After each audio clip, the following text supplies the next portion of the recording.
소중한 나.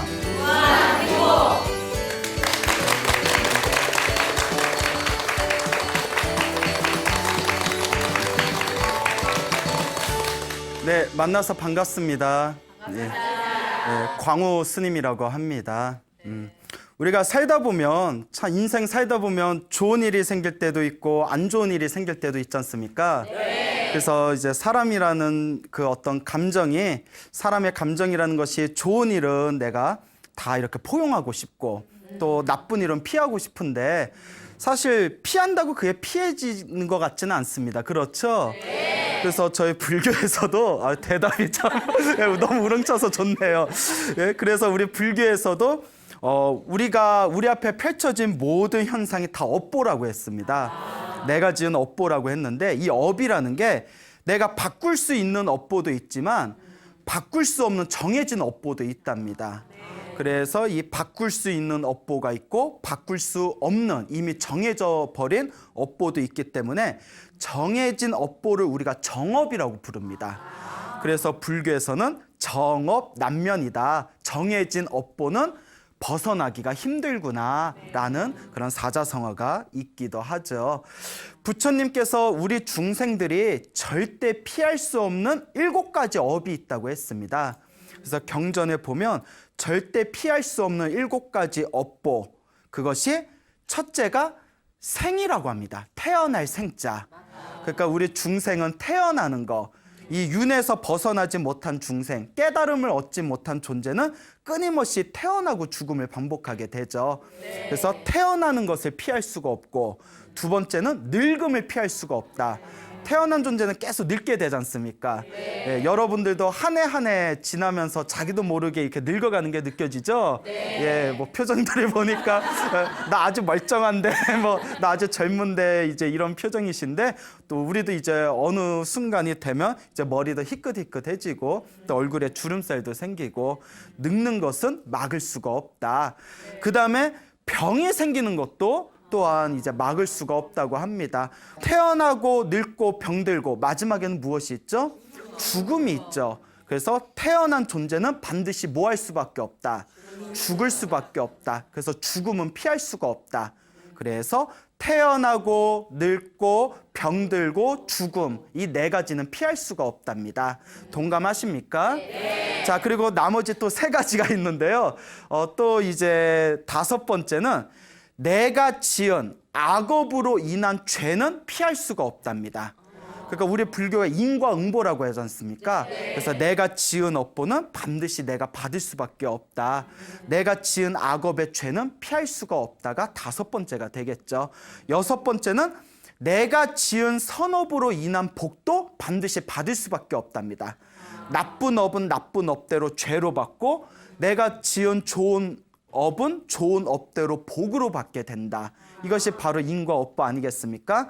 자, 마지막 7번째는 우리 앞에 펼쳐진 모든 게 인연 따라 일어나고 인연 따라 사라진답니다. 그래서 우리 앞에 펼쳐진 모든 인연은 결코 피할 수가 없다. 모든 게 인연 따라 흘러가는 것이다. 그래서 경전에서 부처님께서 중생이 피할 수 없는 7가지, 첫째가 태어남, 둘째가 늙음, 셋째가 병드는 거, 4번째가 죽는 거, 5번째가 악업으로 인한 죄. 머리 좋으세요? 그 다음에 6번째가 선업으로 인한 복. 마지막 7번째가 인연을 피할 수가 없다. 인연 하니까 약간 발음이 맞아. 고년을 피해야 돼. 또 이렇게 그 인연이 아니라 원인과 결과라는 그런 인연법을 뜻하는 거죠. 인연법이란 말 많이 들어보셨잖아요. 우리의 만남은 우연이 아니라 무엇이었을까요? 서로가 인연으로 만나고 인연으로 흩어지는 것이다. 이걸 명심할 필요가 있습니다. 부처님 당시에 있었던 일입니다. 부처님 당시에 어느 왕이 있었는데 이 왕이 굉장히 독실한 불교 신자였다고 합니다. 근데 이 왕에게는 4명의 뛰어난 엄청난 신통력을 가진 신선 4명하고 굉장히 절친한 사이였다고 합니다. 그래서 이 왕이 4명의 신통력을 가진 신선과 굉장히 친한 친구 사이였는데 어느 날 부처님께 이제 청을 해서 부처님을 궁전으로 모셔가지고 공양을 올리게 됩니다. 그리고 왕이 부처님께 막 자랑을 합니다. 부처님, 저하고 굉장히 친하게 지내는 4명의 신선이 있는데 신통력이 어마무지합니다. 어마어마하고 굉장합니다. 정말 대단한 사람들입니다.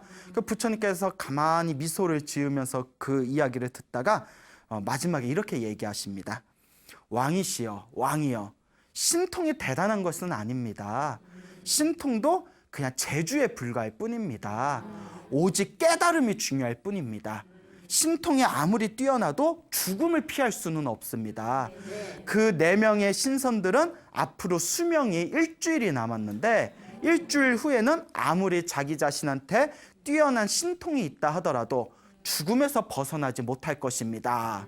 그 부처님께서 그 신선 4명이 수명이 일주일뿐이 남지 않았다고 예언을 한 거잖아요. 그러니까 이 왕이 깜짝 놀래가지고 이제 부처님께서 공양을 마치시고 사원으로 돌아간 뒤에 이제 4명의 신선을 부릅니다. 4명의 신선을 부른 뒤에 부처님과 있었던 대화를 이제 말해주면서 야, 부처님께서 여러분들 4명의 신선분들이 수명이 일주일뿐이 안 남았다고 그러는데 이거 어떻게 하면 좋겠습니까? 4명의 신선들이 코웃음을 칩니다. 에이, 우리가 얼마나 신통이 대단한데 죽음의 저승사자도 우리의 신통 앞에서는 힘을 쓰지 못할 것이요. 우리가 죽음을 피해서 도망가면 그만 아닙니까? 우리가 일주일 후에 죽음의 그림자를 피한 뒤에 일주일 후에 다시 나타나서 우리가 부처님한테 따져야 되겠습니다. 이러는 거예요. 그래서 이제 신선 4명이 모여서 서로 이제 상의를 합니다. 야, 우리가 일주일 후에 죽는다는데 어디로 도망가야 죽음의 저승사자를 피할 수 있을까? 그래서 신선 한 명은 나는 깊은 산 속에 가서 숨을 거야. 깊은 산 속에서 나무 틈에서 이렇게 숲속에 숨어 있으면 죽음도 나를 찾을 수가 없을 거야. 이렇게 이제 이야기를 하고, 2번째 신선은 나는 먼 바닷속에 숨을 거야. 바닷속에 숨어 있으면 바다는 넓고 넓어서 죽음이 결코 나를 찾지 못할 거야. 이렇게 이야기를 합니다. 가만히 듣다 보면 좀 순진한 것 같아요, 얘네들이. 뭐 여튼 저 책에 나온 대로 이제 말씀을 드리자면, 근데 저도 보면서 이 사람들 참 순진하다. 신통력은 대단한지 모르겠는데 전신 역량은 초등학생보다 좀 못한 것 같다. 자, 이제 3번째 신선은 나는 하늘 위로 구름 속에 숨어 있을 거야. 이제 신통력이 있으니까 하늘의 구름 속에 숨어 있으면 이제 죽음의 저승사자도 나를 발견할 수 없을 거야. 이렇게 이제 이야기를 합니다. 마지막 4번째 신선은 사람들 틈 속에, 사람들이 많은 시장 속에, 사람들 틈 속에 숨어 있으면 사람들이 많으니까 얼굴이 헷갈려서 죽음의 저승사자가 아마 나를 찾지 못할 거야. 그러니까 나는 사람들이 인산인해를 이루고 있는 시장 한가운데 숨어 있을 거야. 이렇게 서로 상의를 하게 됩니다. 그래서 이 4명의 신선이 자기들이 이제 상의한 결과를 왕에게 이야기해 준 뒤에 우리가 일주일 동안 숨어 있을 테니까 일주일 후에 우리 봅시다. 이러면서 이제 서로 이제 작별 인사를 나누게 되죠. 그리고 일주일이 지났습니다. 딱 일주일이 지났는데 어느 날 왕 앞에 신하가 하나 찾아옵니다. 신하가 딱 찾아오면서 왕이시여 보고 드릴 게 있습니다. 그래서 왕이 그래 무엇을 보고하려고 하느냐. 오늘 낮에 시장 한가운데 웬 사람이 갑자기 고꾸라지면서 죽었는데 그 사람들이 희한하게 생각해서 우리들이 이렇게 조사를 해봤더니 아이고 앞불사 우리 왕하고 굉장히 친분이 깊었던 신선 한 분이었습니다. 이렇게 이야기를 하는 거예요. 그 왕이 그 얘기를 듣고 탄식을 하면서 시장에 숨어 있겠다라고 한 그 신선 한 분이 이제 죽음을 피하지 못하고 세상을 떠나게 되었구나라는 것을 알아차리게 됩니다. 그리고 이제 또 며칠이 지났어요. 며칠이 지났는데 또 신하가 하나 딱 찾아옵니다. 왕이시여 희한한 일이 생겨서 보고 드릴 게 있습니다. 그래 무엇을 보고하려고 하느냐 했더니 며칠 전에 그 들판에서 밭일을 하는 사람들이 열심히 밭일을 하는데 하늘에서 갑자기 뭐가 뚝 떨어져서 땅에 쿵 소리가 나길래 놀래가지고 사람들이 가봤더니 웬 사람이 고꾸라져서 죽어 있는 걸 발견했습니다. 그래서 누군가하고 조사를 해봤더니 왕하고 친분이 있었던 신선 한 분이었습니다. 이러는 거예요. 그때 이제 왕이 딱 이제 머릿속에 직감하기를 하늘의 구름 속에 숨겠다고 했던 신선이 그 일주일이 지난 뒤에 하늘에서 뚝 떨어져서 죽었구나. 결국 죽음의 저승사자를 피하지 못했구나. 이렇게 이제 직감을 하게 되죠. 그 다음에 또 이제 며칠이 지났어요. 며칠이 지났는데 또 신하가 이렇게 찾아옵니다. 왕이시여, 보고 드릴 게 있습니다. 그래, 무엇을 보고하려고 하느냐? 며칠 전에 어느 나무꾼이 그 좋은 나무를 구한다고 인적이 없는 숲속에 깊이 들어갔는데 우연히 손장 하나를 발견했답니다. 그래서 관청에 보고를 해서 저희들이 그 손장을 조사했더니 왕과 친분이 있었던 신선 중에 한 분이었습니다. 이러는 거예요. 그러니까 딱 왕이 직감하기를 어디에 숨겠다고 했던 산속에, 숲속에 깊이 숨어 있겠다고 했던 신선이 목숨이 다해서 결국 죽음을 피하지 못하고 세상을 떠났구나라는 걸 느끼게 되었죠. 이제 마지막 몇 명 남았죠? 다 기억하시네요. 예. 자, 이제 한 명이 남았죠. 그래서 이제 또 며칠이 지났을 때 저 바다에 나갔던 그 큰 배가 이제 육지에 착륙을 하게 됩니다. 그리고 이미 여러분들 다 이제 눈치를 채셨겠지만 바다에 나갔던 배가 이렇게 도착을 하더니 급하게 이제 신하가 왕을 찾아옵니다. 왕이시여, 보고할 게 있습니다. 이제 왕도 대충 눈치가 있으니까 속으로 죽었구나 싶었겠죠. 그래, 무엇을 보고하려고 하느냐? 그 멀리 먼 바다에 떠났던 배가 이 나라로 들어오면서 바다 한가운데 둥둥 떠있는 손장을 하나 발견해가지고 희한해서 그 손장을 이렇게 데려왔다고 합니다. 그래서 저희가 조사해봤더니 왕과 친분이 있었던 신선 중에 하나였습니다. 그래서 이 왕이 바다에 숨겠다고 했던 그 신선도 결국 죽음을 피하지 못했구나. 그래서 자기와 친구였던 그 4명의 신선의 두검, 시신을 잘 추스려가지고 후하게 장례식을 치러줬다고 합니다. 그래서 이와 같이 장례식을 잘 마친 뒤에 문득 부처님이 생각나서 왕이 이제 부처님이 계신 사원을 이제 향하게 됩니다. 그래서 사원에 도착해서 부처님께 다 인사를 올리고 거룩하신 세존이시여, 이런 일이 있었고 이러이러해서 제가 이렇게 장례식을 치러줬습니다. 아무리 신통력이 뛰어나도 결코 죽음을 피할 수가 없습니다. 라고 했더니 부처님께서 다음과 같이 말씀하십니다. 왕이여, 아무리 깊은 산속에 숨어 있어도, 아무리 먼 바다에 숨어 있어도, 아무리 높은 하늘 위에 숨어 있어도, 아무리 많은 사람들 틈 속에 숨어 있어도 결코 죽음을 피할 수가 없습니다.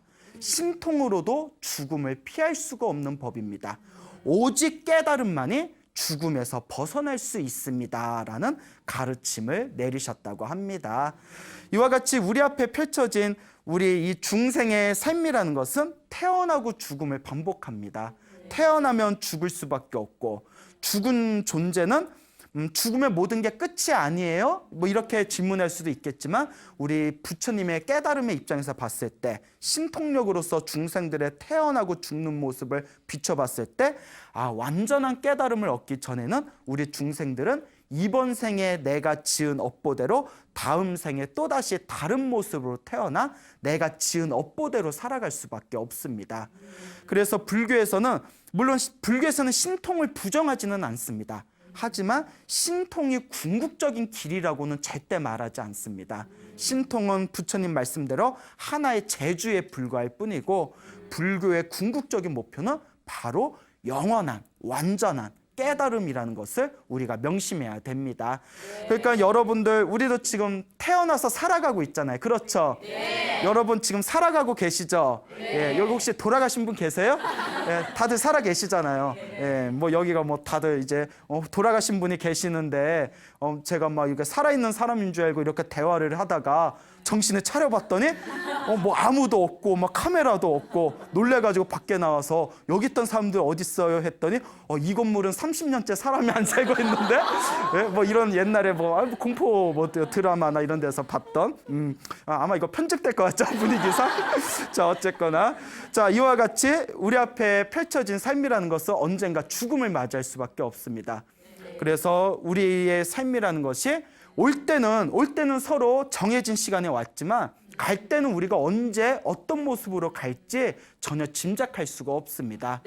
태어난 존재는 언젠가 죽을 수밖에 없다는 것을 명심하시고, 죽음은 중생이 결코 피할 수 없는 업보라는 것을 명확하게 인지하시고, 과연 나는 죽음 앞에서 어떠한 선업을 지으면서 살아왔는가 스스로 자신 있게 말할 수 있는 그런 불자가 되어야 된다라는 것을 강조하고 싶습니다. 자, 그래서 불교에서는 자기가 지은 업이라는 것은 결코 피할 수가 없다라는 말씀을 드렸는데, 그 부처님 당시에 부처님의 위대한 제자분들 중에서 목련존자라고 계셨습니다. 이제 목련이라는, 목건련이라고도 불리운 목련이라는 스님이 계셨는데, 부처님의 위대한 제자분들 중에서 신통제일이라고 불렸다고 합니다. 그러니까 부처님 제자 중에서 신통력이 제일 뛰어나셨다고 하는데, 하루는 부처님께서 목련존자와 함께 숲속에서, 산에서 이렇게 수행을 하고 계셨습니다. 그러다 부처님께서 깊은 이렇게 명상의 세계에 깊이 들어가 계시다가 호련히 이렇게 눈을 뜨시더니 목련스님에게 이와 같이 말씀하십니다. 부처님께서, 목련아, 네 전생의 빚이 다가오고 있구나. 너에게 전생에 빚진 사람이 너에게 빚을 갚기 위해서, 빚을 받기 위해서 지금 오고 있구나. 그때 목련스님이 이렇게 이야기합니다. 부처님, 저에게 빚을 받기 위해서 오는 사람이 만약에 동쪽에서 오면 저는 신통력으로 서쪽으로 날아갈 것이고, 만약에 북쪽에서 찾아오면 저는 신통력으로 남쪽으로, 허공으로 날아갈 것입니다. 그러니 어찌 저에게 빚 받으러 온 사람이 저를 잡을 수가 있겠습니까? 그 말도 그렇잖아요. 만약에 뭐 빚쟁이가 빚 갚어 찾아오면 절로 휙 날아가고 절로 휙 날아가고. 그러니까 부처님께서 가만히 미소를 지으면서 다음과 같이 이야기하십니다. 목련아, 자기가 지은 업보는 그것이 죄이든 복이든 선업이든 악업이든 행복이든 불행이든 내가 지은 업보는 반드시 받을 수밖에 없는 것이다. 그때 목련스님은 이제 마음으로 수긍을 안 했나 봐요. 빚 받으러 오면 내가 피하면 되지. 그래서 신통력을 불려서 하늘로 높이 허공으로 솟구친 뒤에 손살같이 하늘을 나르면서 다른 곳으로 이렇게 날아가셨답니다. 하염없이 이제 신통력으로 이렇게 허공을 날아가다가 갑자기 신통력이 사라지면서 하늘에서 뚝 떨어져 버리셨대요. 그러니까 왜 그래? 뭐 갑자기 자동차가 고장 나듯이, 예? 엔진이 꺼지듯이 신통력이 갑자기 뚝 멈추더니 허공에서 뚝 떨어져 버려가지고, 원숭이도 뭐 저기 나무 타다가 떨어진다고 하듯이 신통제인 목련존자도 그게 떨어질 때가 있나 봐요. 툭 하고 떨어졌는데, 떨어진 데가 하필이면 어디냐면 그 마을에, 떨어진 곳의 마을에 그 수레바퀴 있죠. 수레바퀴에 보면 바퀴 살이 있잖아요. 바퀴 살을 만드는 노인의 집에 떨어지게 됩니다. 그러니까 낮에 그 노인이 이제 먹고 살려고 수레바퀴에 바퀴살을 열심히 만들고 있는데, 하늘에서 웬 사람이 뚝 떨어지니까, 목련스님이 뚝 떨어지니까 이 할아버지가 귀신인 줄 알고, 그렇죠? 여러분들 막 열심히 뭐 일하고 있는데 하늘에서 누가 뚝 떨어지면 이게 사람이야 귀신이야 놀라지 않겠습니까? 그래서 이렇게 와, 이게 왜 귀신인가 싶어가지고 자기도 모르게 무서워서 만들고 있는 그 바퀴에 살을 가지고 하늘에서 떨어진 목련스님이 귀신인 줄 알고 막 후드려 팹니다. 막 후드려 패다 보니까 목련스님이 아이고 하고 막다가 팔이 부러져 버리셨대요. 팔이 부러진 상태에서 이제 목련스님이 몸을 피하셨는데, 몸을 피해가지고 그 팔이 부러졌는데 갑자기 또 신통력이 되살아났대요. 그래서 이제 그 팔이 부러진 채 이제 신통력으로 다시 부처님이 계신 곳으로 이제 다시 돌아옵니다. 그래서 째뚝째뚝거리면서 부처님한테, 부처님, 제가 허공에서 하늘을 날아다니다가 갑자기 신통력이 떨어지더니 하늘에서 이게 뚝 떨어져서 바퀴살을 만드는 노인에게 두들겨 맞아서 팔이 부러져 버렸습니다. 이게 무슨 인연입니까? 하니까 부처님께서, 보라, 아무리 신통이 뛰어나도 그대가 지은 빚은 반드시 갚을 수밖에 없지 않은가. 그러니까 이거 우리가 어떻게 생각해 보면, 차라리 가만히 있었으면 팔이 부러졌어요, 안 부러졌어요? 안 부러졌죠. 그런데 누가 찾아온다는 얘기를 듣고 내가 피하면 되지 해가지고 피하다가 똑 떨어진 데가 어디예요? 그 할아버지 집에 떨어져서 팔이 부러진 거잖아요. 그러니까 받을 수밖에 없다는 거예요. 피해도 받는 거고, 가만히 있어도 받을 건 받는 거고. 부처님께서 다음과 같이 말씀하십니다. 목련아, 머나먼 과거 전생에 저 바퀴살을 만드는 노인과 목련, 그대는 부자지간이었다. 예? 아버지와 아들 집안이었다. 그런데 저 바퀴살을 만들던 노인이 아버지였고 목련이요. 그대는 그 노인의 이제 아들이었는데 하루는 둘이 감정이 격화돼 가지고 크게 이렇게 말싸움을 하게 되었다는 거예요. 크게 막 말싸움을 하다가 아들이었던 목련 존자가 머나먼 전생에 아들이 갑자기 화가 나가지고 뭐라고 이제 말을 했냐면 저놈의 늙은이를 두들겨 패가지고 뼈를 부러뜨리면 내가 여한이 없을 텐데 하고 부모님에 대해서 엄청난 구업을 지은 겁니다. 부모님에게 효도는 하지 못할 만저 자기를 낳아준 아버지에게 그와 같이 악담을 한 그 과보에 의해서 이번 생에 무엇이 부러지게 된 거다? 뼈가 부러지게 된 거다라는 말씀을 하셨다고 합니다. 이와 같이 자기가 지은 업은 반드시 자기가 받을 수밖에 없기 때문에 모름지기 수행을 하는 수행자는 항상 몸가짐을 조심해야 되고 항상 이 입에서 나오는 말을 조심해야 되고 항상 자신의 생각을 잘 다스려야 된다라는 그런 법문이 경전에 나옵니다. 이와 같이 내 앞에 펼쳐진 이 업보라는 게 결국 내가 지은 내가 당연히 받을 수밖에 없는 하나의 빚이었다는 것이죠. 그래서 우리 불교에서는 이런 이야기들을 통해서 아무리 신통력이 뛰어나도 무엇에서 벗어날 수가 없다? 자신이 지은 업보에서 벗어날 수가 없다고 합니다. 자, 그러면 이 업보라는 것을 우리가 어떻게 해야 이것을 우리가 녹여내고 소멸하고 내가 지은 업에서 벗어날 수 있을 것인가? 결국은 수행의 힘이라는 것이죠. 오로지 수행만이 내가 지은 업보를 완연히 벗어나고 이겨낼 수가 있다는 것을 우리 불자들이 명심을 해야 됩니다. 부처님 당시에 있었던 일입니다. 부처님 당시에 어느 큰 부자가 있었다고 합니다. 엄청난 큰 부자가 있었는데 이 부자는 모든 걸 다 갖췄지만 한 가지 갖추지 못한 하나가 있었다고 합니다. 아들이 없었대요. 그리고 부처님 당시의 인도사회는 굉장히 극심한 남존여비 사상이었다고 합니다. 그래서 이제 딸을 많이 낳아도 딸에게는 재산을 물려줄 수가 없고 오로지 아들에게만 재산을 물려주는 그런 굉장히 좋지 못한 제도가 있었나 봐요.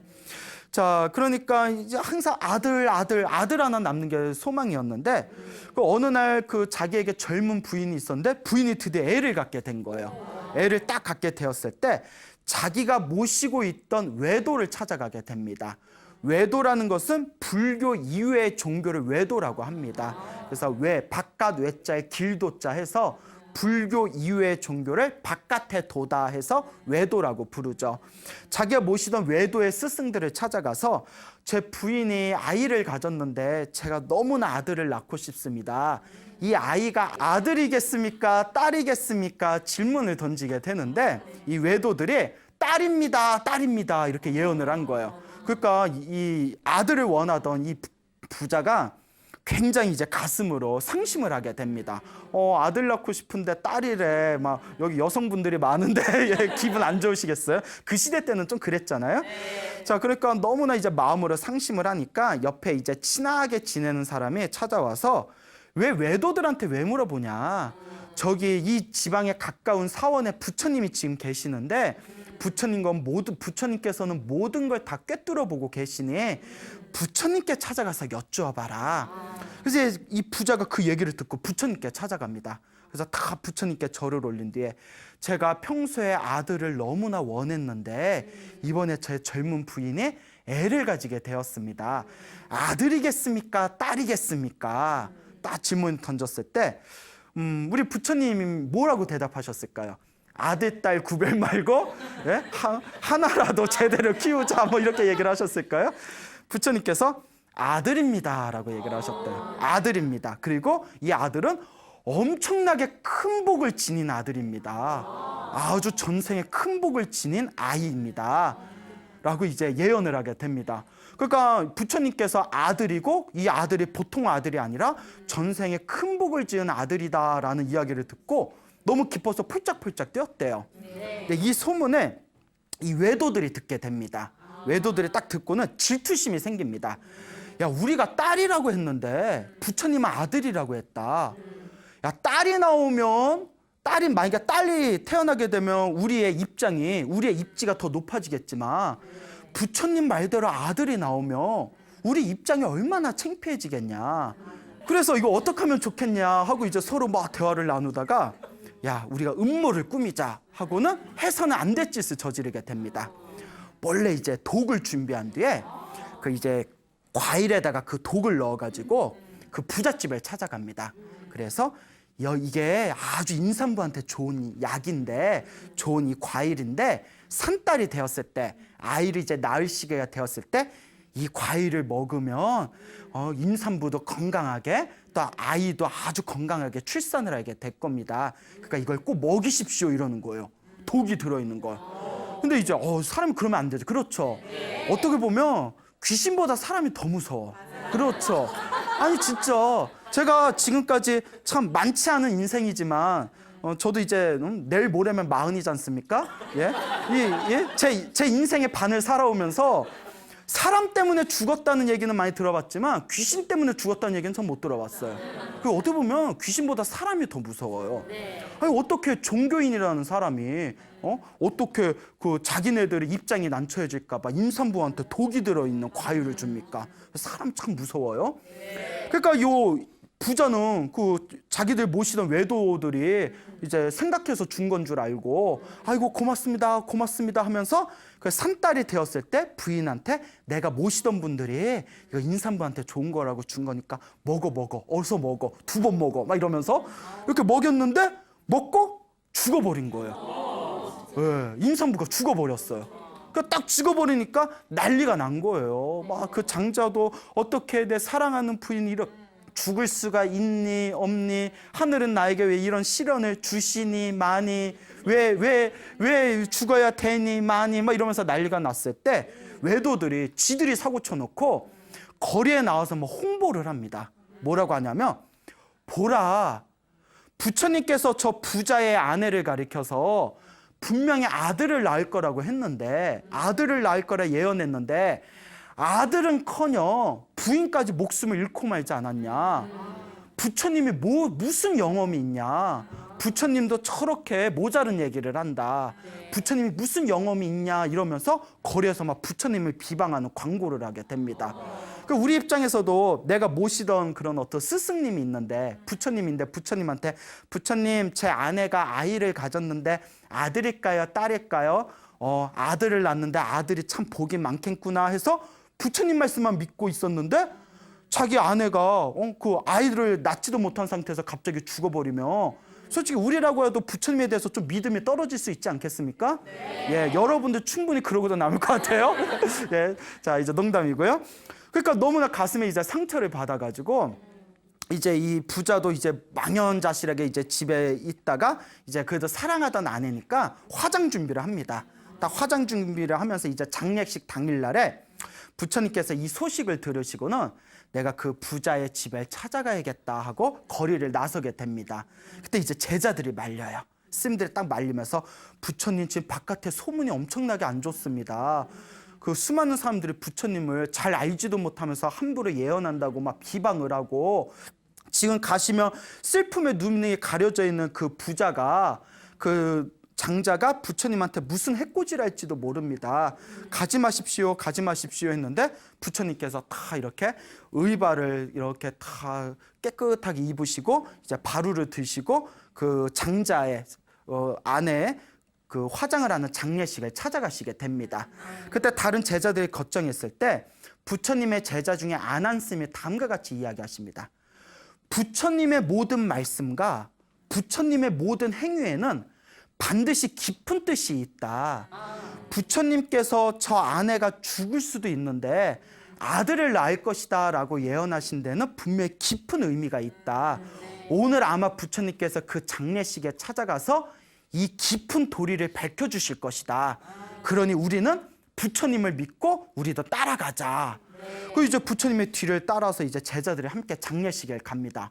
부처님이 딱 나타나니까 장자가 막 노발대발하면서 부처님만을 믿었는데 어떻게 이럴 수가 있냐고, 난 너를 믿었던 만큼 막 이렇게 여하튼 그래서 나 그렇게 부처님을 믿었는데 어떻게 이럴 수가 있냐고, 이렇게 나의 뒤통수를 칠 수가 있냐고, 아들을 낳을 거고 아들이 엄청나게 복이 많을 거라고 했는데 아들이 태어나기는커녕 오히려 내 아내가 이렇게 아들을 낳기도 전에 죽지 않았냐고 울며 불며 막 부처님한테 한탄을 하니까 부처님이 다음과 같이 말씀하십니다.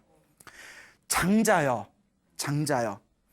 부처님은 모든 부처님의 말씀에는 허망한 것이 없다. 고로 부처님의 아들을 낳은다고 하면 아들을 낳는 것이다 라고 이야기를 하십니다. 야, 이 뜬금없는 자신감. 그렇잖아요. 아니, 아들을 낳는다고 했는데 애도 못 낳는데 임산부가 죽었는데 부처님은 허망한 말을 하지 않는다. 부처님의 아들 낳는다 하면 낳는 것이다. 보라, 낳을 것이다. 그러니까 이거 정말 뜬금없잖아요. 그 순간 그 화장터에 그 부인이 누워있는 나무에 불을 붙이고 화장터에 그 불이 그 부인의 몸을 덮치려는 순간에 갑자기 배가 뻥 하고 터지면서 거기서 살아있는 아이가 딱 태어나게 되더랍니다. 뭐 공포 영화야? 우리 그 공포 영화 보면 옛날에 20, 30년 전에 기억나세요? 그 공포 영화? 저도 그게 생각나더라고요. 아이가 그거 간혹 그런 경우가 있답니다. 전쟁터, 저도 자료를 본 적이 있는데요. 전쟁터 옛날에 전쟁이 났을 때 임산부가 죽었는데 엄마는 죽은 상태에서 애가 자궁 안에서 나오고 그런 희유한 경우가 있대요. 그런 얘기 들어보신 적 있죠? 예, 없어요? 오늘 들었으니까 있는 거예요. 그냥 예 하면 되지 아니요 또 이런. 오늘 아마추어들 내려왔나 봐. 예? 자, 이제 웃자간 말이고요. 자, 어쨌거나 그 배가 뻥 터지면서 엄마 뱃속에서 아이가 딱 태어났는데 불 속에서 태어난 그 아이의 모습이 마치 연꽃, 빨간 연꽃에서 태어난 것과 같이 그런 어떤 신비한 모습을 보였답니다. 그때 아버지도 놀라고 옆에 있던 사람들도 놀라고 부처님이 어떻게 당하나 구경한 그 외도들도 놀라고 하늘도 놀라고 땅도 놀라고 아이도 얼떨결에 놀라고 태어나긴 태어났는데 왜 이렇게 뜨거워? 자, 이런 상황에서 이게 어떻게 보면 굉장히 슬픈 이야기인데 전혀 슬프지가 않네요. 하여튼 이런 상황에서 부처님께서 보라, 아들이 태어났다 하면서 당시 옆에 있는 제자에게 저 불길 속에서 저 아이를 데려오너라. 근데 우리 같으면 막 불이 활활 타오르고 있는데 들어가서 저 아이를 데려와라 하면 우리 같으면 나 열체질인데 부처님 나 더운데. 근데 이제 부처님이 딱 제자에게 저 불길 속에 가서 아이를 데려와 했을 때 그 제자의 마음에는 오로지 부처님에 대한 믿음만 있잖아요. 네. 부처님이 불을 가리키면서 데려와라 했으면 분명히 깊은 뜻이 있는 것이다 하고 제자가 아무런 두려움도 없이 불길 속에 들어갑니다. 우리가 불자라면 이 정도 믿음은 있어야 돼요. 부처님이 불길 속에 들어가 하면 이렇게 들어갈 믿음이 있어야 돼요. 여러분 있어요, 없어요? 에이, 없는 거 뻔히 아는데. 자, 어쨌거나 불길 속에 들어가서 아이를 딱 안고 나왔을 때 그 불길 속에 마치 시원한 바닷물과 같이 느껴졌답니다. 예, 부처님의 가피죠. 그래서 부처님의 제자가 아이를 불길 속에서 다 데리고 나와서 부처님께 딱 이렇게 아이를 이렇게 내미니까 부처님이 그 아기를 살펴오시 안아줍니다. 그때 옆에는 외도들이 놀래가지고 부처님을 비방하기 위해서 저는 요술이다, 저런 거에 속으면 안 된다 이러니까 그 모습을 보면서 감동을 받은 이 아버지, 이 부자가, 이 장자가 그 외도들한테 화를 냅니다. 저게 요술이든 말든 그대들은 저렇게도 못하지 않느냐. 부처님이 말씀하신 대로 비록 내 아내는 이렇지만 내 아이가 태어나지 않았느냐. 그러면서 부처님께 다 가서 3배의 절을 올립니다. 그때 부처님께서 그 아이를 아버지에게 다 이렇게 건네주면서 다음과 같이 이야기하십니다. 장자여, 장자여, 모든 것은 전생에 지은 업보다 내가 전생에 지은 죄업으로 인해서 내가 전생에 지은 악업이 있다면 아무리 안전한 곳에 있어도 내 생명은 위협을 받게 될 것이다. 하지만 내가 전생에 지은 복이 많고 내가 전생에 지은 선업이 많다면 설사 독약과 불꽃이라고 하더라도 불길 속에서도 나를 결코 해치지 못할 것이다. 이 불길 속에서 이 아이가 태어나고 요 불 속에서도 이 불꽃 속에서도 아이가 다치지 않은 것은 오로지 이 아이가 전생에 지었던 선업의 힘이다. 이거는 부처님이 내가 부린 신통력이 아니다. 모든 업은 내가 지은 업은 내가 받는 것이다 라고 말씀을 하시면서 그 아기를 아버지에게 건네줍니다. 자, 부처님께서 분명히 그 아버지에게 예언을 했습니다. 하지만 아내에 대해서는 얘기하지 않았습니다. 그렇죠. 너 그대 부인이 건강하게 아이를 낳을 것이다 라든가 그대 부인이 오래 살 것이다 이런 말씀 하셨어요, 안 하셨어요? 안 했죠. 오로지 하나, 그대는 아들을 얻게 될 것이다. 그리고 아들은 전생에 엄청나게 복을 많이 지은 훌륭한 아이이다. 그리고 비록 그분의 그 장자의 아내이자 그 아이의 어머니는 비록 일찍 세상을 떠났지만 결국 그 속에서도 아들은 결국 태어났습니까? 안 태어났습니까? 태어났죠. 그 부처님께서 분명히 이 아이는 복이 많다고 하셨습니다. 그렇죠. 얼마나 복이 많으면 불꽃 속에서도 몸이 다치지 않고 불길조차도 그 아이를 상하게 하지 않고 안전하게 불꽃 속에서도 태어날 수 있었다는 것 자체가 전생에 엄청나게 복이 많은 거죠. 다만 여기에 제가 딴지 하나를 걸자면 근데 엄마 복은 없었나 보다. 네, 그렇죠. 엄마 복은 없었나 보다. 근데 사람이 그래요. 사람이 살면서 모든 복을 다 가지고 있을 수는 없습니다.